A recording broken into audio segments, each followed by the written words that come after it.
Committee members అందరికీ కూడా నా హృదయపూర్వక శుభాకాంక్షలు నమస్కారాలు తెలియజేస్తున్నాను.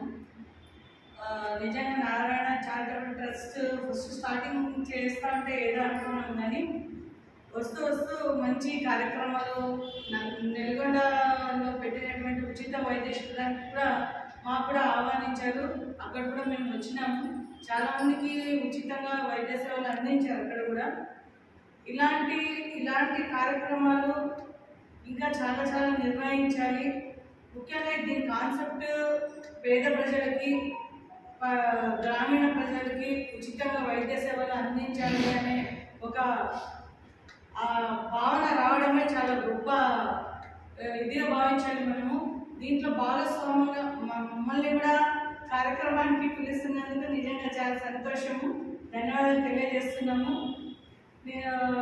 అంటే ఒక ట్రస్ట్ని నడపడం అంటే అంత ఆషమాషి కాదు.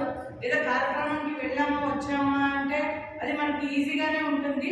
కాకపోతే పూర్తిగా దాంట్లో ఇన్వాల్వ్ అయ్యి మనం కార్యక్రమం చేసినప్పుడే దాని యొక్క విలువ అనేది మనకి అర్థమవుతుంది. ఇందులో మన మహిళా మండలి కూడా వాళ్ళు నెలగంటల సేవలు అందించారు. వారికి కూడా మనం ధన్యవాదాలు తెలియజేస్తున్నాము. ఇలా ప్రతి ఒక్కరిని కలుపుకుంటూ ఇంకా మంచి మంచి సేవలు చేయాలి అని మనస్ఫూర్తిగా కోరుకుంటూ మా సహకారం కూడా ఎప్పుడు కూడా మీకు ఉంటుంది అని తెలియజేస్తూ ఈ అవకాశం ఇచ్చినటువంటి కమిటీ మెంబర్స్ అందరికీ కూడా ధన్యవాదాలు తెలియజేస్తున్నాను.